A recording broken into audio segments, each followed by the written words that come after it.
Hi guys, welcome back to new video. അപ്പൊ എല്ലാവർക്കും പുതിയൊരു വീഡിയോയിലേക്ക് സ്വാഗതം. കഴിഞ്ഞ കുറച്ച് നാളുകളായിട്ട് നമ്മുടെ ചാനലിനകത്ത് അധികം വീഡിയോസ് ഒന്നും വരുന്നില്ലായിരുന്നു. അതിന് കാരണം മറ്റൊന്നുമല്ല, ഞാൻ ഹോസ്പിറ്റലിലായിരുന്നു. ഞാൻ കമ്മ്യൂണിറ്റി പോസ്റ്റ് ഇട്ടിട്ടുണ്ടായിരുന്നു. അതാണ് തന്നെ ഹോസ്പിറ്റലിൽ വെച്ചുള്ള ഒരു ഡേ ഇൻ മൈ ലൈഫ് പോലുള്ള ഒരു വീഡിയോ ചെയ്തിട്ടുണ്ടായിരുന്നു. അതായിരുന്നു ലാസ്റ്റ് നമ്മുടെ ചാനലിനകത്ത് വന്ന ഒരു ലോങ് വീഡിയോ. അതിനുശേഷം ഒന്നോ രണ്ടോ ഷോർട്ട് വീഡിയോസ് വന്നിട്ടുണ്ടായിരുന്നു. അതുകൂടാതെ കുറച്ചധികം ലൈവുകൾ സ്ക്രീൻ കാസ്റ്റ് ചെയ്തും അല്ലാതെ ഫേസ് കാണിക്കാതെ ഞാൻ സംസാരിക്കുന്നതായിട്ടുള്ള ലൈവുകളൊക്കെ വന്നിട്ടുണ്ടായിരുന്നു. ഇന്ന് ഡിസ്ചാർജ് ആയി. അങ്ങനെ വീട്ടിലെത്തി ഒരു കുളിയെല്ലാം കഴിഞ്ഞ് ഫുഡെല്ലാം കഴിച്ചിട്ട് നിൽക്കുന്ന സമയത്താണ് ഒരു ഇൻട്രസ്റ്റിംഗ് ആയിട്ടുള്ള ഒരു വീഡിയോ എൻ്റെ കൈ കിട്ടിയത്.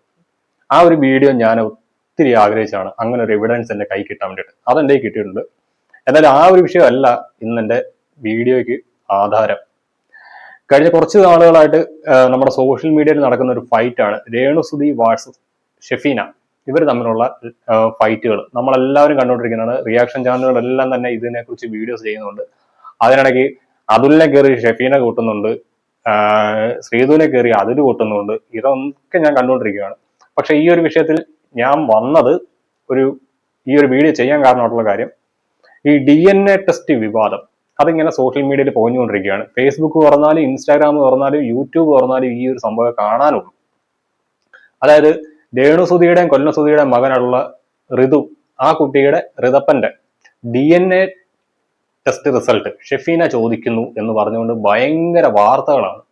രേണുസുദീനെ എതിർക്കുന്ന ആളുകളും ചെയ്യുന്നുണ്ട്, രേണുസുദീനെ അനുകൂലിക്കുന്ന ആളുകളും ഇതേ പറ്റി വീഡിയോ ചെയ്യുന്നുണ്ട്. പക്ഷെ ഇവരൊന്നും ചോദിക്കാത്തൊരു ചോദ്യം ഞാൻ അങ്ങോട്ട് ചോദിക്കുകയാണ്. ഷെഫീന, എനിക്ക് അതിനുള്ള മറുപടി തരാം. ഞാൻ ചോദിച്ച പല ചോദ്യങ്ങൾക്കും നിങ്ങൾ ഉത്തരം തന്നിട്ടില്ല. ഒന്ന്, നിങ്ങളെ ഏത് കോടതിയാണ് മാധ്യമപ്രവർത്തകയായിട്ട് അംഗീകരിച്ചിരിക്കുന്നത്? ആ ചോദ്യത്തിന് ഇന്നേ വരെ നിങ്ങൾ മറുപടി തന്നിട്ടില്ല. അങ്ങനെ ഒരു ഉത്തരവുണ്ടെങ്കിൽ അതൊന്ന് വെക്കാവോ, ഞാൻ കോടതിയെ ചാലഞ്ച് ചെയ്യാന്ന് പറഞ്ഞു. നിങ്ങൾ തന്നിട്ടില്ല.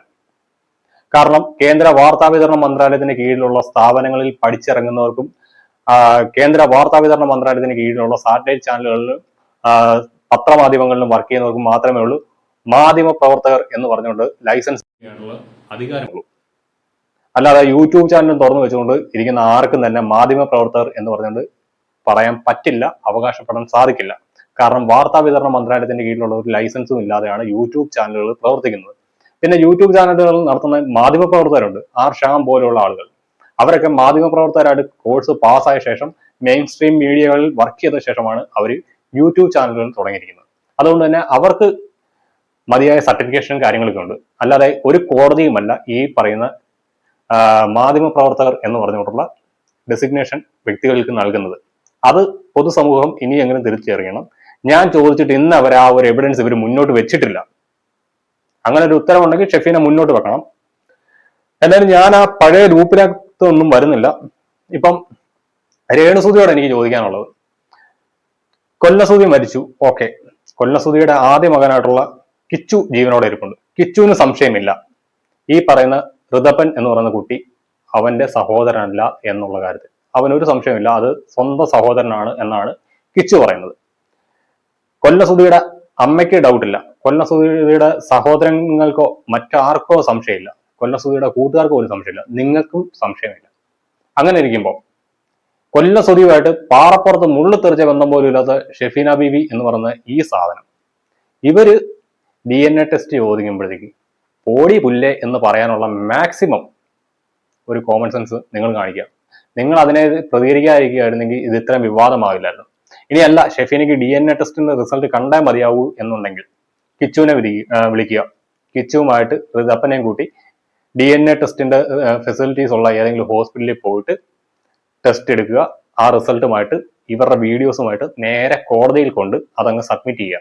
എന്നിട്ട് രേണുസുതി ഒരു മാനനഷ്ട കേസ് ഫയൽ ചെയ്യുക. 30 ലക്ഷം രൂപയുടെ ഒരു മാനനഷ്ട കേസ് ഫയൽ ചെയ്യുക. 3 ലക്ഷം രൂപ കോടതിയിൽ കെട്ടിവെക്കണം. അതേപോലെ തന്നെ ഋതപ്പൻ മൈനറാണ്, ആ കുട്ടീനെ സമൂഹത്തിന് മുന്നിൽ അപമാനിച്ചു എന്ന് പറഞ്ഞുകൊണ്ട് പോക്സോ കോടതിയിലും ഒരു കേസ് അങ്ങ് ഫയൽ ചെയ്യുക, ഈ ടെസ്റ്റിന്റെ ഒരു പകർപ്പും കൂടി വെച്ച്. അപ്പം ഷെഫീന ബീവിയുടെ എല്ലാ സംശയവും തീരും. നിങ്ങളെ വിറ്റ് ഇത്ര നാളെ കഞ്ഞി കുടിച്ച ഷെഫീന ബീവി നിങ്ങൾക്ക് 30 ലക്ഷം രൂപ തരേണ്ടതായിട്ട് വരും. അത് തന്നില്ലെങ്കിൽ പെനാൽറ്റി ഉൾപ്പെടെ, അതായത് പോക്സോ കേസിൽ മിനിമം 7 കൊല്ലം അകത്ത് പോയി കിടക്കണം. ഈ കേസിനകത്ത് പൈസ നിങ്ങൾക്ക് തന്നില്ല എന്നുണ്ടെങ്കിൽ 2 കൊല്ലം പോയി കിടക്കണം. അപ്പം 7 2 9 വർഷം സുഖമായിട്ട് ജയിലിൽ കിടക്കേണ്ടി വരും. പോക്സോ കേസിനും ഫൈനുണ്ട്. അന്നേരത്തേക്ക് ആ കാര്യത്തിൽ തീരുമാനവും. ചില ക്രിമിനലുകൾക്ക് ഇതൊക്കെയാണ് മറുപടി. അപ്പം ആ ഒരു എന്തെങ്കിലും തരത്തിലുള്ള നീക്കുപോക്കുകൾ ഈ കാര്യത്തിൽ ചെയ്യണം. പിന്നെ കഴിഞ്ഞിടയ്ക്ക് ഞാനൊരു വീഡിയോ, അതായത് ഞാൻ ഹോസ്പിറ്റലിൽ പോകുന്നതിന് മുന്നേ ഒരു വീഡിയോ ചെയ്തിട്ടുണ്ടായിരുന്നു. ഇവർ ഈ ശ്രീധുവിനെയും പറയുന്ന കണക്കിന് സജീനേനെയൊക്കെ തെറി വിളിച്ചുകൊണ്ട് ലൈവ് വന്നു എന്ന് പറഞ്ഞപ്പോൾ ഞാനൊരു വീഡിയോ ചെയ്തിട്ടുണ്ടായിരുന്നു.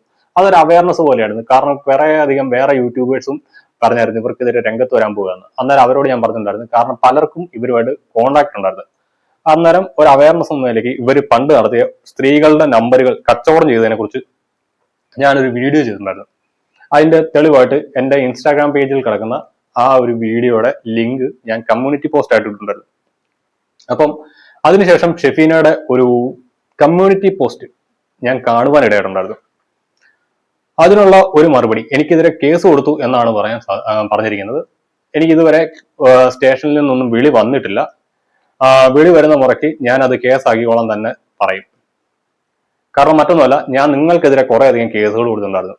ആ കേസുകളിൽ നിന്നും ഇതുവരെ നടപടി ഉണ്ടായിട്ടില്ല. അപ്പം ആ ഒരു വിഷയത്തിൽ എന്തെങ്കിലും ഒരു നടപടി ഉണ്ടാവണ്ടേ?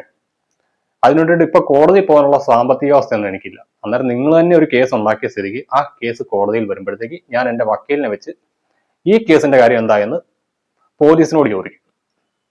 അതിനകത്ത് കുട്ടികളെ തെറി വിളിച്ചുകൊണ്ട്, വർഗീയ കലാപം ഉണ്ടാക്കാൻ ശ്രമിച്ചുകൊണ്ട്, സ്ത്രീകളെ തെറി വിളിച്ചുകൊണ്ട്, അങ്ങനെ ഒരു 3-4 കേസ് ഞാൻ കുറഞ്ഞത് കൊടുത്തിട്ടുണ്ട്. അത് നിങ്ങൾക്കും അറിയാം. ആ കേസുകളൊക്കെ ഇങ്ങനെ സൈലന്റ് ആയിട്ടിരിക്കുക. അന്നേരം അതിനകത്ത് എന്തെങ്കിലും നടപടി വേണ്ടേ? ഒരു തീരുമാനമാക്കണ്ടേ? അപ്പൊ നമുക്ക് കോടതിയിൽ വെച്ച് കാണാം. ഞാൻ വളരെയധികം സന്തോഷത്തോടെ തന്നെ പോലീസുകാർ വിളിച്ചാൽ ഞാൻ കേസാക്കാൻ പറയും. പരാതി കൊടുത്തിട്ടുണ്ടെങ്കിൽ ഉറപ്പായിട്ട് നമുക്ക് കോടതിയിൽ വെച്ച് മീറ്റ് ചെയ്യാം. കാരണം ഞാൻ കൊടുത്ത പരാതിക്കകത്തല്ല നിങ്ങളാണ് പ്രതി. നിങ്ങൾ കൊടുത്ത കേസിൽ നിങ്ങൾ വാദിയാണ്. എന്തായാലും വാദി കോടതിയിൽ വന്നില്ലെങ്കിൽ കേസ് തള്ളിപ്പോവും. പ്രതിയായി ഞാൻ എന്തായാലും 100% ഉറപ്പിച്ചു പറയാം, ഞാൻ കോടതിയിൽ വരും. എനിക്ക് കാരണം എന്ന് വെച്ചാൽ കോടതിയിലൊക്കെ പോയി നല്ല ഇൻട്രസ്റ്റിങ്ങും കാര്യങ്ങളോട്ട് നല്ല എക്സ്പീരിയൻസ് ഉള്ള ഒരു വ്യക്തിയാണ്. അത് കാരണം തന്നെ എനിക്ക് കോടതിയിൽ പോകുന്നതിനോട് ഭയങ്കര താല്പര്യമാണ്. എല്ലാവരും നമുക്ക് കോടതിയിൽ വെച്ച് കാണാം. പിന്നെ നിങ്ങൾ അതിനകത്ത് ഒരു പരാമർശം കൂടെ നടത്തിയായിരുന്നു. അതിനുള്ള മറുപടി, നിങ്ങളുടെ മക്കൾ വീട്ടിൽ അങ്ങനെ ഒരു ബിസിനസ് ചെയ്യുന്നുണ്ട് എന്നാണ് എനിക്ക് തോന്നുന്നത്. അതുകൊണ്ടായിരിക്കും നിങ്ങൾ എല്ലാ വീട്ടിലും അത് നടക്കുന്നുണ്ടെന്ന് കരുതുന്നത്. എന്തായാലും എന്റെ വീട്ടിൽ, നിങ്ങളുടെ മക്കൾ നടത്തുന്ന ആ ബിസിനസ് നടത്താറില്ല. മനസ്സിലായി കാണുമെന്ന് കരുതുന്നു. ആ കമ്മ്യൂണിറ്റി പോസ്റ്റ് ഒന്ന് എടുത്ത് വായിച്ചു കഴിയുമ്പോൾ മനസ്സിലാവും. നിങ്ങളുടെ മക്കൾ ചെയ്യുന്ന ആ ബിസിനസ് ഞാൻ എന്തായാലും എന്റെ വീട്ടിൽ ചെയ്യാറില്ല.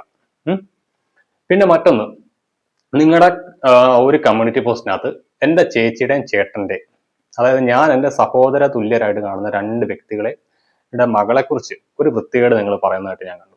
അപ്പൊ അതിനും കൂടി ഉള്ളൊരു മറുപടിയും കൂടി ഞാൻ ഇതിനകത്ത് തരികയാണ്. അതായത് എനിക്ക് തോന്നുന്നത് നിങ്ങൾക്ക് കുട്ടിക്കാലത്ത് വല്ല അത്തരത്തിലുള്ള അബ്യൂസ് സ്വന്തം പിതാവിൽ നിന്നോ മറ്റോ ഉണ്ടായിട്ടുണ്ടായിരിക്കണം. അതുകൊണ്ടാണ് നിങ്ങൾക്ക് ഇച്ചിരി പോകുന്ന കുഞ്ഞുങ്ങളെ കാണുമ്പോൾ ഇത്തരത്തിൽ ലൈംഗിക ചുവയോടുകൂടി പറയാണ്ട് തോന്നുന്നത്. അപ്പൊ ആ ക്രിമികടി അത് നിങ്ങൾക്ക് കുട്ടിക്കാലത്ത് നിങ്ങളുടെ വീട്ടിൽ ആരെങ്കിലും നിങ്ങളെ മിസ്യൂസ് ചെയ്തിട്ടുണ്ടായിരിക്കണം. അതിന്റെ ഭാഗമായിട്ടായിരിക്കാം നിങ്ങൾക്ക് ഈ കൊച്ചു കുട്ടികളോടുള്ള ഈ ക്രിമികടി എന്നാണ് ഞാൻ മനസ്സിലാക്കുന്നത്. അപ്പൊ ഇതും കൂടി ചേർത്ത് വേണേൽ കേസ് കൊടുത്തു. കാരണം എനിക്ക് എങ്ങനെയാണ് നിങ്ങളൊന്ന് കോടതി കിട്ടണം. പിന്നെ പതിവ് കലാപരിപാടിയൊക്കെ വെച്ച് രക്ഷപ്പെടാന്ന് ഷെഫീനെ ശ്രമിക്കേണ്ട. സാറേ, ഞാൻ ഹാൻഡിക്യാപ്ഡ് ആണ്, എനിക്ക് ട്രാവൽ ചെയ്യാൻ പറ്റില്ല എന്നൊക്കെ പറഞ്ഞുകൊണ്ട് നിങ്ങൾ പല കേസുകളിലും ഈ നമ്മുടെ മൊഴി നൽകുവാനും മറ്റു കാര്യങ്ങൾക്കൊക്കെ ആയിട്ട് പോലീസുകാർ വിളിക്കുമ്പോൾ പറയുന്ന പതിവുണ്ട്. ആ പരിപാടി നടക്കത്തില്ല ഷെഫീന. കാരണം കഴിഞ്ഞ ദിവസം തുള്ളിച്ചാടി ഒരു ലൈവ് ചെയ്ത് ഓർമ്മയുണ്ടോ? ഞാൻ ഇങ്ങനെ നടക്കുമ്പോൾ തന്നെ എന്നാ സ്പീഡാ. അന്നേരം ഞാൻ നേരെ നടക്കുന്ന കണ്ടു കഴിഞ്ഞാൽ നിങ്ങൾ എന്ത് പറയുമെന്നൊക്കെ ചോദിച്ചുകൊണ്ട് ഒരു ലൈവ് ചെയ്തില്ലായിരുന്നു. ആ ലൈവ് മുക്കി. എന്നെ ചട്ടുകാലി എന്ന് വിളിച്ചു കഴിഞ്ഞാൽ അന്ന് എനിക്ക് അഭിമാനമേ ഉള്ളെന്നൊക്കെ പറഞ്ഞുകൊണ്ട് ആ ലൈവുമായി ബന്ധപ്പെട്ട് ആ മൊഴിമുത്തുകൾ അടങ്ങിയ വീഡിയോ, നിങ്ങൾ ഓടി നടക്കുന്ന വീഡിയോ എല്ലാം കിട്ടി. അത് നിങ്ങൾ ലൈവ് മുക്കിയായിരുന്നു. പക്ഷെ നിങ്ങൾക്ക് അറിയാമല്ലോ, നിങ്ങൾ എന്ത് ലൈവ് ചെയ്താലും അതെല്ലാം സ്ക്രീൻ റെക്കോർഡ് ചെയ്യുന്ന ആളുകൾ ധാരാളമാണ്. അങ്ങനെ റെക്കോർഡ് ചെയ്ത ആളുകളിൽ നിന്ന് എനിക്ക് കിട്ടി കഴിഞ്ഞപ്പോൾ നമ്മുടെ പഴയ ടീമിലുള്ള ആളുകൾക്ക് എല്ലാവർക്കും ഞാൻ അത് അയച്ചും കൊടുത്തിട്ടുണ്ട്. പണ്ട് നിങ്ങൾ ഡാൻസ് കളിക്കുന്ന ഒരു വീഡിയോ വേറെ ഇരിപ്പുണ്ട്. അപ്പൊ അതിനോടത് ഇതും കൂടി നിങ്ങളുടെ വാ കൊണ്ട് തന്നെ പറയുന്നത് നിങ്ങൾക്ക് യാതൊരു കുരുവും ഇല്ലെന്ന്. അപ്പൊ ഇനി ചട്ടുകാലി എന്ന് പറയുന്ന ആ ഒരു ഇത് നടക്കത്തില്ല, നറേഷൻ നടക്കത്തില്ല. തെളിവ് എൻ്റെ ഇരിപ്പുണ്ട്. അപ്പം ഞാൻ അന്ന് പറഞ്ഞത് തന്നെ കറക്റ്റ് ആയില്ലേ, പൊന്നുപോലെ.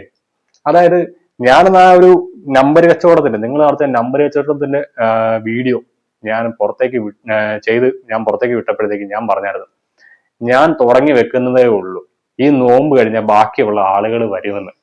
അപ്പൊ ആളാം വീതം വന്നിട്ട് അലക്കുന്നത് ഞാൻ കാണുന്നുണ്ട്. എന്നാലും നടക്കട്ടെ.